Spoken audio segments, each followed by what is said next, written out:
الرحمن الرحیم قال اللہ تبارک و تعالی فی کتابہ یا ایہا الذین آمنوا قوا انفسکم واہلیکم نارا وقودها الناس والحجارہ۔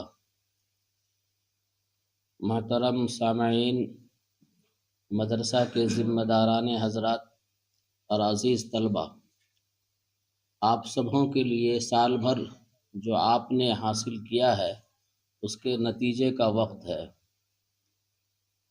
قرآن کی آیت کے اعتبار سے ایک مسلمان کی ذمہ داری اللہ تعالیٰ نے قرآن مجید میں ارشاد فرمایا کہ اے ایمان والو، اپنے آپ کو بھی اور اپنے گھر والوں کو بھی دوزخ کی عذاب سے بچاؤ جس کا ایندھن انسان اور پتھر بنے گا۔ تو ماں باپ پیدا کرنے کے بعد ان کی بڑی تمنا اور خواہش ہوتی ہے اپنے بچے کی صحیح تعلیم و تربیت دی جائے۔ تو ایک تربیت جو گھر میں دی جاتی ہے، اس کے بعد ماں باپ اپنے بچے کو مدرسے کے حوالے کرتے ہیں اور مدرسے میں بہتر مدرسے کا انتخاب کیا جاتا ہے۔ تو مدرسہ رحمانیہ سپول میں آپ حضرات تشریف لائے، یہ آپ کے لیے خوش نصیبی کی بات ہے۔ اس مدرسے کی خوبی یہ ہے کہ جو بھی طالب علم یہاں سے پڑھا ہے وہ کبھی بھوکا نہیں رہا ہے، کسی نہ کسی مقام تک ضرور پہنچا ہے۔ یہ مدرسہ بزرگوں کی امانت ہے اور اس مدرسے میں جتنے کام کرنے والے ہیں الحمدللہ سارے لوگ خوشحال ہیں اور اللہ تعالیٰ نے ان کو انعام اور اکرام سے بھی نوازا ہے۔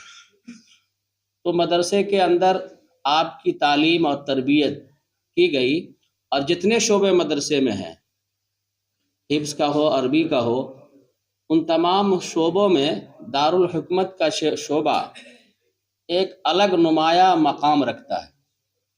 اور جس اعتبار سے میں چونکہ بغل کے کمرے میں کبھی کبھی قیام کرنے کا موقع ہوتا ہے تو میں نے دیکھا کہ یہاں کے بچے 12 بجے رات، 12:30، 1 بجے رات تک یہ بچے یہاں پڑھتے ہیں۔ اور کبھی کبھی تو ایسا ہوا کہ بچوں کو بھگانا پڑا کہ 1 بج گیا، جا کے سو جاؤ۔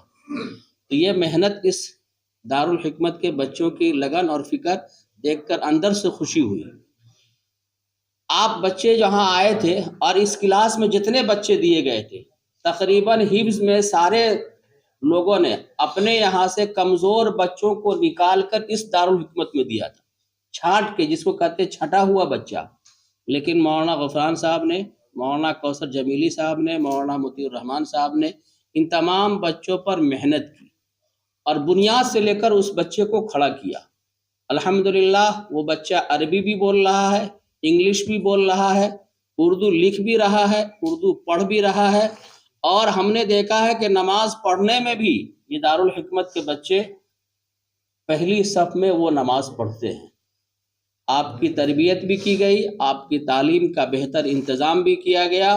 الحمدللہ بہت سارے بچے اس میں اچھے ذہن کے ہیں، کچھ بچے ایسے ہیں جو اتنے کم مضبوط ذہن کے نہیں ہیں، وہ لوگ بھی دھیرے دھیرے محنت کرنے کی وجہ سے الحمدللہ ان کو بھی عربی بولنے کا سلیقہ، لوگوں سے بات کرنے کا طریقہ اور اسی طریقے سے بڑے چھوٹے کا ادب اور احترام، یہ ساری چیزیں الحمدللہ دارالحکمت سے آپ لوگوں کو حاصل ہوئی ہے۔ قابل مبارکباد ہے جناب ڈاکٹر مولانا محمد شہاب الدین صاحب نے کہ دارالحکمت کو سب سے پہلے جامعہ رحمانی منگیر میں لانے والے وہی ہیں۔ اور میں نے اپنے پیر و مرشد حضرت مولانا ولی رحمانی رحمۃ اللہ علیہ کو 2016 میں نے کہا تھا کہ دارالحکمت رحمانیہ سپول میں بھی قائم کیا جائے، تو حضرت نے فرمایا کہ ابھی یہاں شروعات ہے، ہمارے یہاں کامیاب ہو جاتا ہے اس کے بعد دوسری جگہ اس کو نافذ کریں گے۔ الحمدللہ دیر سے ہی صحیح لیکن دارالحکمت کا قیام مفتی توحید صاحب کی کوشش، مولانا شہاب الدین صاحب کی توجہ سے یہاں وجود میں آیا۔ اللہ تعالیٰ اس کے قائم کرنے والے کو، اس میں پڑھنے والے کو، تمام طلبہ کو دونوں جہاں میں کامیاب فرمائے۔ آپ لوگ اپنے گاؤں، علاقے، محلے میں جائیں تو مدرسہ کے لیے ایک مشعل راہ، لوگوں کے لیے مشعل راہ بنے اور قوم کی ہدایت کا، ترقی کا ذریعہ بنے۔ وآخر دعوانا الحمدللہ۔